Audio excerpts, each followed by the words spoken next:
everybody? Welcome back to GWN. I am Noctair, your host.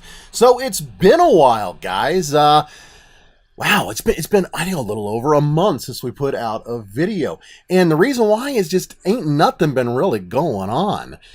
We've got a little bit of news from Clash of Clans. We'll get some replays going here from CWL, and not anything really earth-shattering, but things have changed, and they are starting the sneak peeks for the upcoming spring update, which looks to be a pretty big update based on what I've seen in the early release notes. So let's go ahead and dig into it. Let's talk a little bit about what we know so far.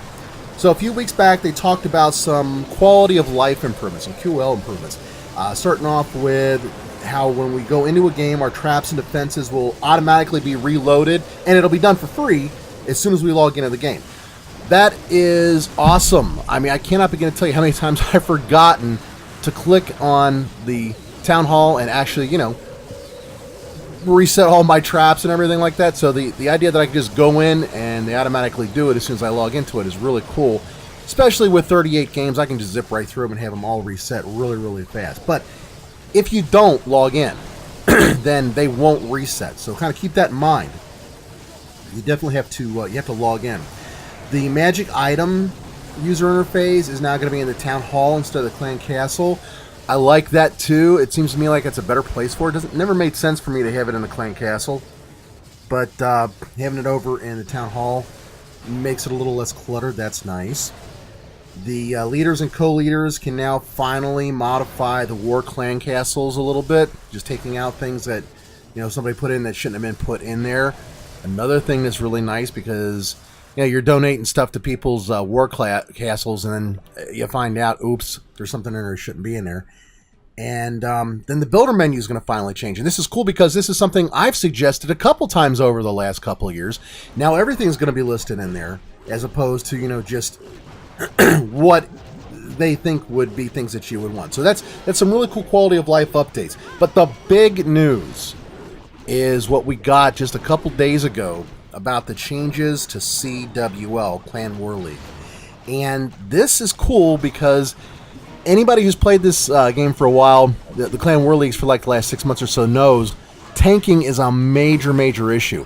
A lot of players will tank or sandbag their games. What they do is they drop to lower leagues where they can get easier wins, and that of course means more stars, and that translates to more medals. So they're farming medals down low. But what really bites is if you're where you should be, which most of us are, then you end up going against these clans that got, 15 Town Hall 12s and they're down in gold or something like that, which is ridiculous. It's a real problem. And the reason why this works the way it does is because it's more profitable to actually drop down to the lower leagues and farm medals. You get more that way. So one of the very first things that we've all recommended, we've all harped on and so forth on the NDA Club, and SuperCell once again listened, is there needed to be some kind of change to the medal structure so that it was no longer more profitable to be down low than to be up high.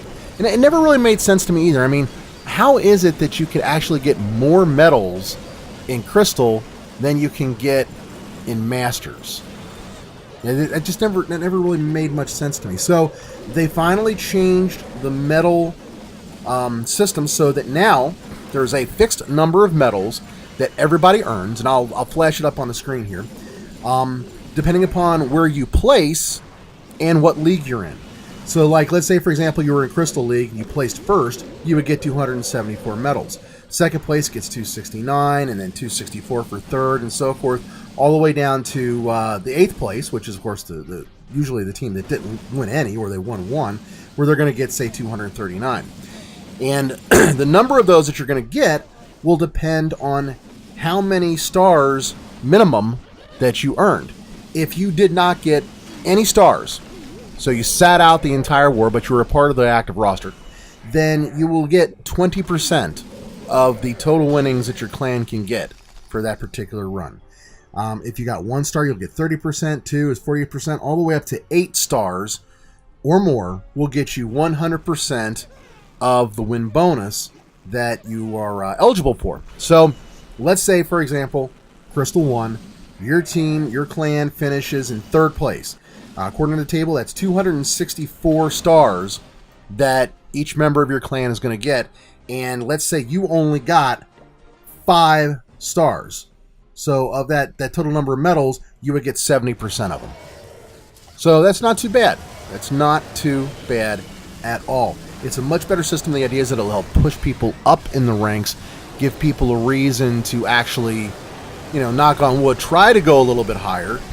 Unfortunately, if you don't participate in the active war, or if you are in a lower league, you kind of lose out a little bit there.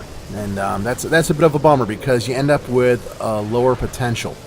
But at the same time, if you have a really bad season, you've got an opportunity to get quite a lot of medals regardless because of where you actually placed. So it's not so bad for those who have moved up.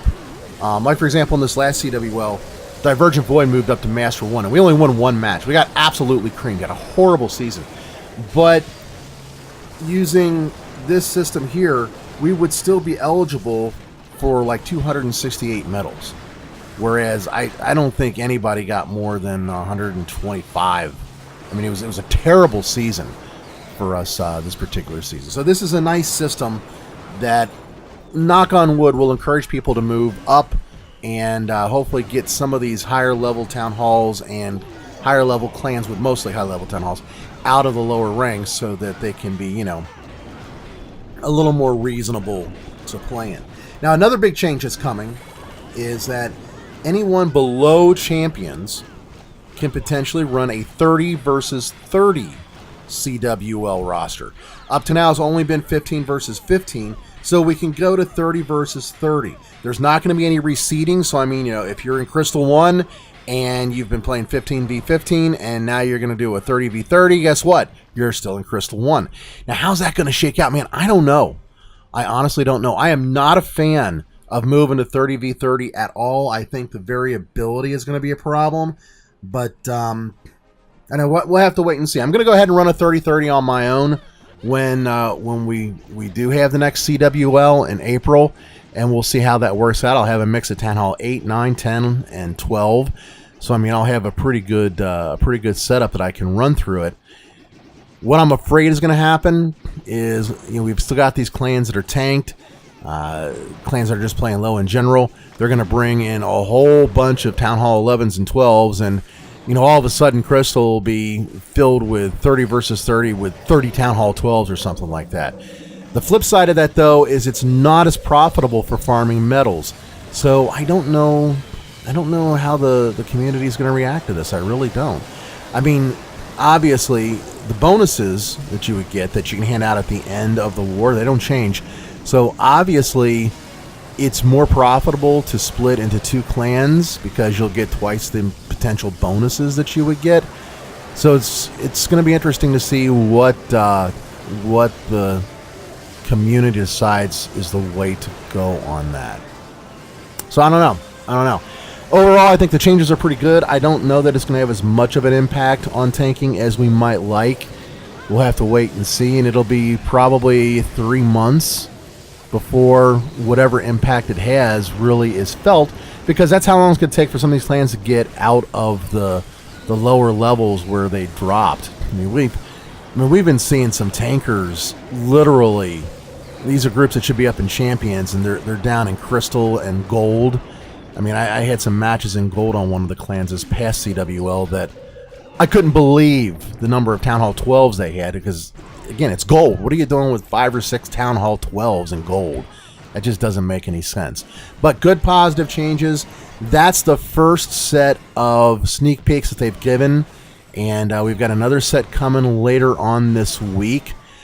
Lots of cool changes, guys. I'm telling you, I had the early release notes, and there is some really great stuff in there. It's going to be a really good spring. So hang in there, and definitely come back to get more news on what those updates are going to be. We'll talk more about them here over the course of the next couple weeks. So thanks a lot for sticking around to the end of the video. Comments, questions down below, and I'll be back with more Clash of Clans news super soon.